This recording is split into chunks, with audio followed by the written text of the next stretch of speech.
ಸ್ನೇಹಿತರೆ, ಚರಿತ್ರೆ ಮತ್ತೊಂದು ವಿಡಿಯೋಗೆ ನಿಮಗೆಲ್ಲ ಪ್ರೀತಿಯ ಸ್ವಾಗತ. ವಿಮಾನ ಹಾಗೂ ಹೆಲಿಕಾಪ್ಟರ್ ದುರಂತಗಳಿಗೂ ರಾಜಕೀಯ ನಾಯಕರ ಸಾವುಗಳಿಗೂ ಅದೇನೋ ಲಿಂಕ್ ಇದೆಯೋ ಗೊತ್ತಿಲ್ಲ. ದೇಶದಲ್ಲಿ ಆಗಾಗ ಇಂತಹ ದುರಂತ ಸಾವುಗಳು ಸಂಭವಿಸುತ್ತಲೇ ಇರ್ತಾವೆ. ಇದೀಗ ಮಹಾರಾಷ್ಟ್ರ ಉಪಮುಖ್ಯಮಂತ್ರಿ ಅಜಿತ್ ದಾದಾ ಪವಾರ್ ಸಾವಿನೊಂದಿಗೆ ಈ ಕರಾಳ ದುರ್ಮರಣಗಳ ಸರಣಿ ಮುಂದುವರೆದಿದೆ. ಸಾಮಾನ್ಯವಾಗಿ ರಾಜಕಾರಣಿಗಳಿಗೆ, ಅದರಲ್ಲೂ ಅಧಿಕಾರಸ್ಥ ರಾಜಕೀಯ ನಾಯಕರಿಗೆ ಬಿಡುವಿಲ್ಲದ ಕಾರ್ಯಕ್ರಮಗಳು ಇರ್ತಾವೆ. ಹೀಗಾಗಿ ಅವರೆಲ್ಲ ಬೇಗ ತಲುಪಲು ಸ್ವಂತ ಹೆಲಿಕಾಪ್ಟರ್ಗಳನ್ನು, ಚಾರ್ಟೆಡ್ ಫ್ಲೈಟ್ಗಳನ್ನು ಅಥವಾ ಖಾಸಗಿ ವಿಮಾನಗಳನ್ನು ಬಳಸೋದು ಮಾಮೂಲಿ. ಆ ಮೂಲಕ ತಮ್ಮ ರಾಜಕೀಯ ಸುತ್ತಾಟಗಳನ್ನು ಈಸಿಗೊಳಿಸಿಕೊಂಡಿರ್ತಾರೆ. ಆದರೆ ಅದೇ ಧಾವಂತ ಅನೇಕ ಬಾರಿ ಹೀಗೆ ಸಾವಿನ ಕೂಪಕ್ಕೆ ತಳ್ಳಿಬಿಡುತ್ತೆ. ಭಾರತದಲ್ಲಿ ಅನೇಕ ಘಟಾನುಘಟಿ ರಾಜಕೀಯ ನಾಯಕರು, ಹಾಲಿ ಮುಖ್ಯಮಂತ್ರಿಗಳು, ಗಣ್ಯರು ಇಂತಹ ದುರಂತಗಳಲ್ಲಿ ಅಂತ್ಯ ಕಂಡಿದ್ದಾರೆ. ಇಂದಿನ ಈ ವಿಡಿಯೋದಲ್ಲಿ ಇಲ್ಲಿವರೆಗೆ ವಿಮಾನ ಹಾಗೂ ಕ್ಯಾಪ್ಟರ್ ಅವಘಡಗಳಲ್ಲಿ ಮೃತಪಟ್ಟ ಅತಿಗಣ್ಯ ರಾಜಕೀಯ ಧುರೀಣರ ಬಗ್ಗೆ ನೋಡೋಣ.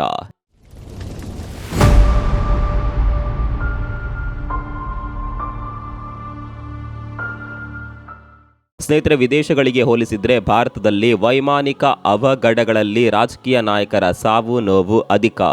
ಇದಕ್ಕೆ ಇಲ್ಲಿಯ ರಾಜಕೀಯ ವ್ಯವಸ್ಥೆ ಕಾರಣವೋ ಅಥವಾ ನಮ್ಮ ವೈಮಾನಿಕ ಸ್ಥಿತಿಗತಿಗಳು ಉಚ್ಚಮಟ್ಟದಲ್ಲಿ ಇಲ್ಲವೋ ಗೊತ್ತಿಲ್ಲ.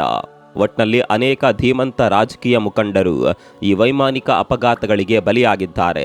ಸಾಮಾನ್ಯವಾಗಿ ಈ ದುರಂತಗಳಿಗೆ ತಾಂತ್ರಿಕ ದೋಷ ಇಲ್ಲವೇ ಹವಾಮಾನ ವೈಪರೀತ್ಯ ಅನ್ನುವ ಕಾರಣ ನೀಡಿ ಪ್ರಕರಣವನ್ನು ಅಲ್ಲಿಗೆ ಬಿಟ್ಬಿಡ್ತೇವೆ. ತನಿಖೆಯ ನೆಪದಲ್ಲಿ ಒಂದಷ್ಟು ಸಮಯ ದೂಡಿಬಿಡುತ್ತೇವೆ. ಹಾಗೆ ದಿನಗಳದಂತೆ ಜನಮಾನಸದಿಂದಲೂ ಅದು ಮರೆಯಾಗಿ ಹೋಗುತ್ತೆ.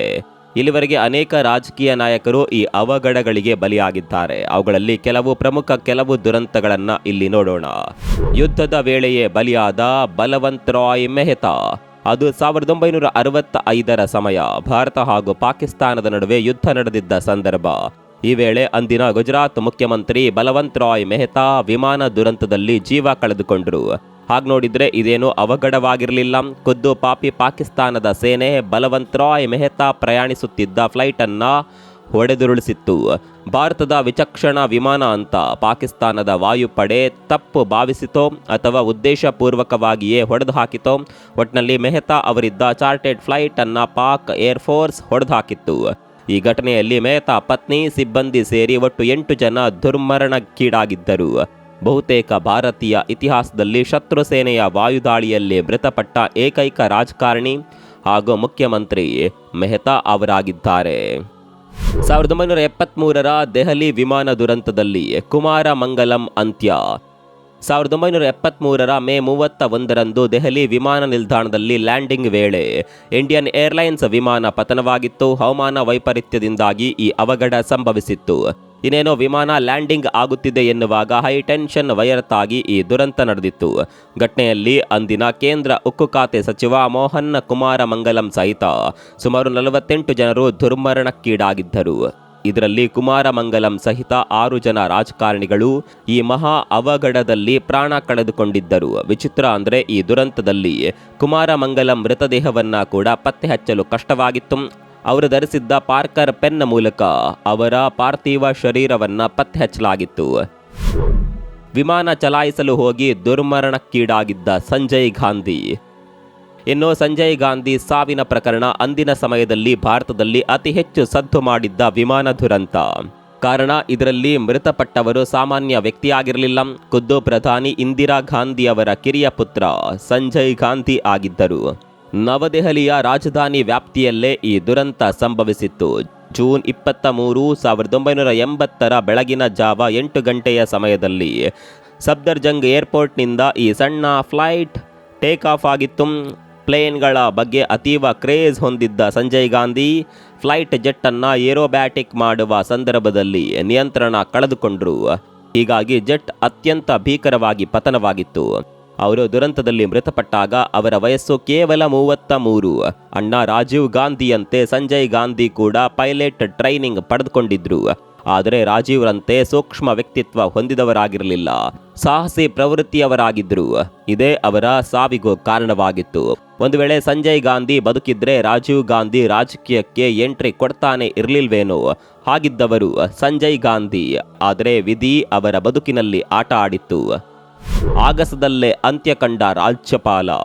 ಇನ್ನು ಭಾರತೀಯ ವಿಮಾನ ದುರಂತ ಪ್ರಕರಣಗಳಲ್ಲಿ ಡಾಕ್ಟರ್ ಸುರೇಂದ್ರನಾಥ್ ಸಾವು ಕೂಡ ದಾಖಲಾಗಿದೆ. 1994ರಲ್ಲಿ ಆಗಿನ ಪಂಜಾಬ್ ರಾಜ್ಯಪಾಲರಾಗಿದ್ದ ಸುರೇಂದ್ರನಾಥ್ ಪಯಣಿಸುತ್ತಿದ್ದ ಸೂಪರ್ ಕಿಂಗ್ ವಿಮಾನವು ಹಿಮಾಚಲ ಪ್ರದೇಶದಲ್ಲಿ ಪರ್ವತವೊಂದಕ್ಕೆ ಡಿಕ್ಕಿ ಹೊಡೆದು ಪತನವಾಗಿತ್ತು. 1994ರ ಜುಲೈ 9ರಂದು ಸಂಭವಿಸಿದ್ದ ಈ ಅವಘಡದಲ್ಲಿ ಅವರ ಕುಟುಂಬದ ಒಟ್ಟು 9 ಸದಸ್ಯರು ದುರ್ಮರಣವನ್ನಪ್ಪಿದ್ದರು. ವಿಮಾನದಲ್ಲೇ ಅಸುನೀಗಿದ ಮಾಜಿ ವಿಮಾನಯಾನ ಸಚಿವ. ಇನ್ನು ಸದ್ಯ ಕೇಂದ್ರ ಸಂಪುಟದಲ್ಲಿ ಸಚಿವರಾಗಿರುವ ಜ್ಯೋತಿರಾದಿತ್ಯ ಸಿಂಧಿಯಾ ಅವರ ತಂದೆ ಮಾಧವ್ ರಾವ್ ಸಿಂಧಿಯಾ ಕೂಡ ವಿಮಾನ ದುರಂತದಲ್ಲಿ ಅಂತ್ಯ ಕಂಡವರು. 2001ರಲ್ಲಿ ಅವರು ಪ್ರಯಾಣಿಸುತ್ತಿದ್ದ ಚಾರ್ಟೆಡ್ ಫ್ಲೈಟ್ ಉತ್ತರ ಪ್ರದೇಶದ ಮೈನಾಪುರಿ ಬಳಿ ಅಪಘಾತಕ್ಕೀಡಾಯಿತು. ಮಂಜು ಕವಿದಿದ್ರಿಂದ ತುರ್ತು ಭೂಸ್ಪರ್ಶ ಮಾಡಿದ್ದ ವಿಮಾನ ದುರಂತ ಅಂತ್ಯ ಕಂಡಿತ್ತು. ಅಂದಹಾಗೆ ಗ್ವಾಲಿಯರ್ ರಾಜಮನೆತನಕ್ಕೆ ಸೇರಿದ್ದ ಮಾಧವ್ ರಾವ್ ಸಿಂಧಿಯಾ ನರಸಿಂಹರಾವ್ ಸರ್ಕಾರದಲ್ಲಿ ನಾಗರಿಕ ವಿಮಾನಯಾನ ಖಾತೆ ಸಚಿವರಾಗಿಯೂ ಕಾರ್ಯನಿರ್ವಹಿಸಿದ್ದರು. ಅಲ್ಲದೆ ಅದಕ್ಕೂ ಮುನ್ನ 1984ರ ಸಮಯದಲ್ಲಿ ರಾಜೀವ್ ಸಂಪುಟದಲ್ಲಿ ರೈಲ್ವೆ ಸಚಿವರಾಗಿಯೂ ಕಾರ್ಯನಿರ್ವಹಿಸಿದ್ದರು. ಆದರೆ ಈ ವರ್ಣರಂಜಿತ ರಾಜಕಾರಣಿ ಅತ್ಯಂತ ಭೀಕರವಾಗಿ ಫ್ಲೈಟ್ ಅಪಘಾತದಲ್ಲಿ ಅಸುನೀಗಿದ್ರು. ಕಾಪ್ಟರ್ ದುರಂತದಲ್ಲಿ ಸಾವು ಕಂಡ ಸ್ಪೀಕರ್. ಜಿಎಂಸಿ ಬಾಲಯೋಗಿ ಅಲಿಯಾಸ್ ಗಂಟಿಮೋಹನ ಚಂದ್ರ ಬಾಲಯೋಗಿ ಆಂಧ್ರಪ್ರದೇಶದ ಪ್ರಭಾವಿ ರಾಜಕಾರಣಿ, ತೆಲುಗು ದೇಶಂನ ನಾಯಕ. 1999ರಲ್ಲಿ ಎನ್ಡಿಎಗೆ ಸೇರಿದ್ದ ತೆಲುಗು ದೇಶಂ ಪಕ್ಷದಿಂದ ಲೋಕಸಭೆಯ ಸ್ಪೀಕರ್ ಹುದ್ದೆಗೆ ಆಯ್ಕೆಯಾದರು. ಅತ್ಯಂತ ಶಿಸ್ತುಬದ್ಧವಾಗಿ ಸದನ ನಡೆಸ್ತಾ ಇದ್ದ ಜಿಎಂಸಿ ಚಂದ್ರಬಾಬು ನಾಯ್ಡು ಅವರಿಗೆ ತೀರಾ ಆಪ್ತರಾಗಿದ್ದರು. 2002ರಲ್ಲಿ ಮಾರ್ಚ್ 3ರಂದು ತಮ್ಮ ತವರು ಜಿಲ್ಲೆಗೆ ಭೇಟಿ ನೀಡಿದ್ದ ವೇಳೆ ಅವರಿದ್ದ ಹೆಲಿಕಾಪ್ಟರ್ ಅಪಘಾತಕ್ಕೀಡಾಯಿತು. ಕೃಷ್ಣಾ ಜಿಲ್ಲೆಯ ಕೊಲ್ಲೂರು ಸೀಮೆಯಲ್ಲಿ ಕಾಪ್ಟರ್ ತುರ್ತು ಭೂಸ್ಪರ್ಶ ಮಾಡಿದ್ರಿಂದ ಇಡೀ ಕಾಪ್ಟರ್ ಸುಟ್ಟು ಜಿಎಂಸಿ ಬಾಲಯೋಗಿ ಸ್ಥಳದಲ್ಲೇ ಮೃತಪಟ್ಟಿದ್ರು. ಕಾಪ್ಟರ್ ಅಪಘಾತದಲ್ಲಿ ಪ್ರಾಣ ಬಿಟ್ಟ ಜಿಂದಾಲ್. ಇನ್ನು 2005 ಮಾರ್ಚ್ 31ರಂದು ಹರಿಯಾಣದಲ್ಲಿ ಸಂಭವಿಸಿದ ಹೆಲಿಕಾಪ್ಟರ್ ದುರಂತದಲ್ಲಿ ಕೈಗಾರಿಕೋದ್ಯಮಿ, ಹರಿಯಾಣದ ಇಂಧನ ಸಚಿವರಾಗಿದ್ದ ಓಂ ಪ್ರಕಾಶ್ ಜಿಂದಾಲ್ ಸಾವನ್ನಪ್ಪಿದ್ದರು. ತಮ್ಮ ಸಹಯಾತ್ರಿಗಳೊಂದಿಗೆ ದೆಹಲಿಗೆ ತೆರಳುತ್ತಿದ್ದ ವೇಳೆ ಈ ಅವಘಡ ಸಂಭವಿಸಿತ್ತು. ಈ ಘಟನೆಯಲ್ಲಿ ಜಿಂದಾಲ್ ಅಲ್ಲದೆ ಹರಿಯಾಣ ವಿಕಾಸ್ ಪಕ್ಷದ ನಾಯಕ, ರಾಜ್ಯಸಭಾ ಸದಸ್ಯ ಸುರೇಂದ್ರ ಸಿಂಗ್ ಕೂಡ ಪ್ರಾಣ ಕಳೆದುಕೊಂಡಿದ್ರು. ದಟ್ಟ ಅರಣ್ಯದಲ್ಲಿ ಅಂತ್ಯ ಕಂಡ ಆಂಧ್ರ ಮುಖ್ಯಮಂತ್ರಿ. ಬಹುಶಃ 2000ರ ದಶಕದಲ್ಲಿ ಅತ್ಯಂತ ಹೆಚ್ಚು ಸುದ್ದಿಯಾಗಿದ್ದ ಹೆಲಿಕಾಪ್ಟರ್ ದುರಂತದಲ್ಲಿ ಇದು ಒಂದು. ಅಂದು ಏಕೀಕೃತ ಆಂಧ್ರ ಪ್ರದೇಶದ ಮುಖ್ಯಮಂತ್ರಿಯಾಗಿದ್ದ ಕಾಂಗ್ರೆಸ್ ನಾಯಕ ವೈಎಸ್ ರಾಜಶೇಖರ್ ರೆಡ್ಡಿ ಪ್ರಯಾಣಿಸುತ್ತಿದ್ದ ಹೆಲಿಕಾಪ್ಟರ್ ಅಪಘಾತಕ್ಕೀಡಾಗಿತ್ತು. ಸೆಪ್ಟೆಂಬರ್ 2, 2009ರಂದು ಕರ್ನೂಲು, ವಿನುಕೊಂಡ, ಗಂಟೂರು ಮಧ್ಯೆ ಇರುವಂತಹ ನಲ್ಲಮಲ್ಲ ಅರಣ್ಯದಲ್ಲಿ ವೈಎಸ್ಆರ್ ಇದ್ದ ಕಾಪ್ಟರ್ ಪತನವಾಗಿತ್ತು. ಈ ಅವಘಡದಲ್ಲಿ ವೈಎಸ್ಆರ್ ಮೃತದೇಹ ಗುರುತು ಸಿಗದಷ್ಟು ಸುಟ್ಟು ಕರಕಲಾಗಿತ್ತು. ತಮ್ಮ ತವರು ಕ್ಷೇತ್ರ ಕಡಪ ಜಿಲ್ಲೆಯ ಪುಲಿವೆಂದುಲುಗೆ ಹೋಗಿ ವಾಪಸ್ಸಾಗುತ್ತಿದ್ದ ವೇಳೆ ಈ ದುರಂತ ಸಂಭವಿಸಿತ್ತು. ಈ ಪ್ರಕರಣದಲ್ಲಿ ಅವರ ಮೃತದೇಹ ಪತ್ತೆ ಹಚ್ಚಲು ಹಾಗೂ ಅವಶೇಷಗಳನ್ನು ಹುಡುಕಲು ಬರೋಬ್ಬರಿ 30 ಗಂಟೆ ಹಿಡಿದಿತ್ತು. ಕಡಿದಾದ ದಟ್ಟ ಅರಣ್ಯದಲ್ಲಿ ಅವಘಡ ಸಂಭವಿಸಿದ್ರಿಂದ ಹುಡುಕಾಟದ ಕಾರ್ಯಾಚರಣೆ ತೀವ್ರವಾಗಿ ತಡವಾಗಿತ್ತು. ಈ ದುರ್ಘಟನೆಯಲ್ಲಿ ವೈಎಸ್ಆರ್ ಸೇರಿದಂತೆ ಒಟ್ಟು 5 ಜನರು ಮೃತಪಟ್ಟಿದ್ದರು. ಆಕಾಶದಲ್ಲೇ ಅಸುನೀಗಿದ ಅರುಣಾಚಲ ಮುಖ್ಯಮಂತ್ರಿ. ಇನ್ನು ವೈಎಸ್ಆರ್ ಬಳಿಕ ಹಾಲಿ ಮುಖ್ಯಮಂತ್ರಿಯೊಬ್ಬರು ಕಾಪ್ಟರ್ ದುರಂತದಲ್ಲಿ ಸಾವಿಗೀಡಾದವರು ಅರುಣಾಚಲ ಪ್ರದೇಶದ ದೋರ್ಜಿ ಖಾಂಡು. 2011ರ ಏಪ್ರಿಲ್ 30ರಂದು ಎಂದಿನಂತೆ ದೋರ್ಜಿ ತಮ್ಮ ಕಾಪ್ಟರ್ನಲ್ಲಿ ತವಾಂಗ್ನಿಂದ ಇಟಾನಗರಕ್ಕೆ ಹೋಗ್ತಾ ಇದ್ರು. ಈ ವೇಳೆ ಎಟಿಸಿಯಿಂದ ಸಂಪರ್ಕ ಕಳೆದುಕೊಂಡ ಅವರಿದ್ದ ಕಾಪ್ಟರ್ ಸಮುದ್ರ ಮಟ್ಟದಿಂದ ಸುಮಾರು 13,000 ಅಡಿ ಎತ್ತರದಲ್ಲಿರುವ ಸೆಲಾಪಾಸ್ನಲ್ಲಿ ಅಪಘಾತಕ್ಕೀಡಾಯಿತು. ಗಂಭೀರವಾಗಿ ಗಾಯಗೊಂಡಿದ್ದ ಅವರನ್ನ ಆಸ್ಪತ್ರೆಗೆ ಸಾಗಿಸಿದ್ರು, ಪ್ರಯೋಜನವಾಗಲಿಲ್ಲ. ಅಂತಿಮವಾಗಿ ದೋರ್ಜಿ ಕಾಪ್ಟರ್ ಅವಘಡದಲ್ಲಿ ಸಾವಿಗೀಡಾದರು. ಲಂಡನ್ಗೆ ಹೊರಟಿದ್ದ ಮಾಜಿ ಸಿಎಂ ಸಾವಿನ ಮನೆಗೆ. ಇನ್ನು ಕಳೆದ ವರ್ಷ ಅಂದರೆ ಜೂನ್ 12, 2025ರಂದು ಅಹಮದಾಬಾದ್ನ ಸರ್ದಾರ್ ಪಟೇಲ್ ಇಂಟರ್ನ್ಯಾಷನಲ್ ವಿಮಾನ ನಿಲ್ದಾಣದ ಬಳಿ ನಡೆದ ಏರ್ ಇಂಡಿಯಾ ಅವಘಡದಲ್ಲಿ ವಿಜಯ್ ರೂಪಾಣಿ ಪ್ರಾಣ ಕಳೆದುಕೊಂಡರು. ಲಂಡನ್ಗೆ ಹೋಗಲು ಏರ್ ಇಂಡಿಯಾ ವಿಮಾನ ಏರಿದ್ದ ರೂಪಾಣಿ ದುರಂತಕ್ಕೆ ಬಲಿಯಾಗಿದ್ರು. ಈ ಭಯಾನಕ ದುರ್ಘಟನೆಯಲ್ಲಿ ಬರೋಬ್ಬರಿ 241 ಮಂದಿ ಮೃತಪಟ್ಟಿದ್ರು. ಇದು ಇತ್ತೀಚಿನ ದಶಕದಲ್ಲಿ ದೇಶದಲ್ಲಿ ನಡೆದ ಅತಿದೊಡ್ಡ ವಿಮಾನ ದುರಂತವಾಗಿತ್ತು.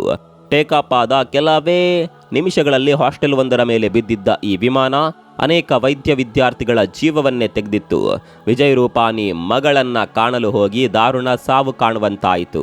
ಇನ್ನು ಈ ಕರಾಳ ಘಟನೆಯ ನೆನಪು ಮಾಸುವ ಮುನ್ನವೇ ಇದೀಗ ಮಹಾರಾಷ್ಟ್ರದ ಚಾರ್ಟೆಡ್ ಫ್ಲೈಟ್ ದುರಂತ ನಡೆದು ಹೋಗಿದೆ. ಎನ್ಸಿಪಿ ನಾಯಕ ಮಹಾರಾಷ್ಟ್ರದಲ್ಲಿ ಹಾಲಿ ಮುಖ್ಯಮಂತ್ರಿ ಅಜಿತ್ ದಾದಾ ಪವಾರ್ ವಿಮಾನ ದುರಂತಕ್ಕೆ ಬಲಿಯಾಗಿದ್ದಾರೆ. ಅವರಿದ್ದ ವಿಮಾನ ಗೋಚರತೆಯ ವೈಫಲ್ಯದ ಕಾರಣಕ್ಕೆ ತುರ್ತು ಭೂಸ್ಪರ್ಶ ಮಾಡಿದೆ. ಇಡೀ ವಿಮಾನ ಸುಟ್ಟು ಕರಕಲಾಗಿದೆ. ವಿಮಾನದಲ್ಲಿದ್ದ 6 ಜನರು ಸಜೀವ ದಹನವಾಗಿದ್ದಾರೆ. ಈಗಲೂ ದುರಂತಕ್ಕೆ ಕಾರಣ ಏನು ಅನ್ನೋದರ ಕುರಿತು ತನಿಖೆ ನಡೀತಾ ಇದೆ.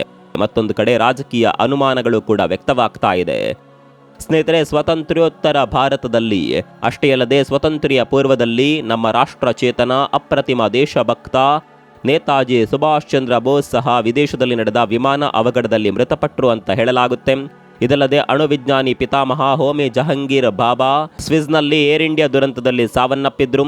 ಇನ್ನು ರಾಜಕೀಯ ನಾಯಕರಲ್ಲದೆ ನಟಿ ಸೌಂದರ್ಯ, ಸಿಡಿಎಸ್ ಬಿಪಿನ್ ರಾವತ್ ಸೇರಿದಂತೆ ಅನೇಕ ಉದ್ಯಮಿಗಳು ಈ ಕಾಪ್ಟರ್ ವಿಮಾನ ದುರಂತಗಳಿಗೆ ಬಲಿಯಾಗಿದ್ದಾರೆ.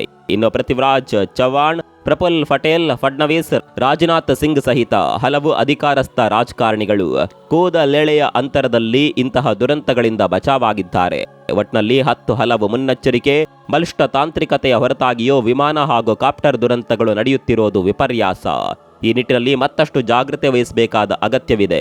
ರಾಜ್ಯದಲ್ಲೂ ಸಿಎಂ ಸಿದ್ದರಾಮಯ್ಯ, ಡಿಸಿಎಂ ಡಿಕೆಶಿ, ಸಚಿವರಾದ ಕೆಜೆ ಜಾರ್ಜ್, ಸತೀಶ್ ಜಾರಕಿಹೊಳಿ ಮುಂತಾದ ನಾಯಕರು ವಿಶೇಷ ಚಾರ್ಟೆಡ್ ಫ್ಲೈಟ್ ಕಾಪ್ಟರ್ ಮೂಲಕ ಪ್ರಯಾಣಿಸುತ್ತಿದ್ದಾರೆ. ಅವರೆಲ್ಲರೂ ಇನ್ನಷ್ಟು ಜಾಗೃತೆಯಿಂದ ಪ್ರಯಾಣಿಸಬೇಕಾಗಿದೆ.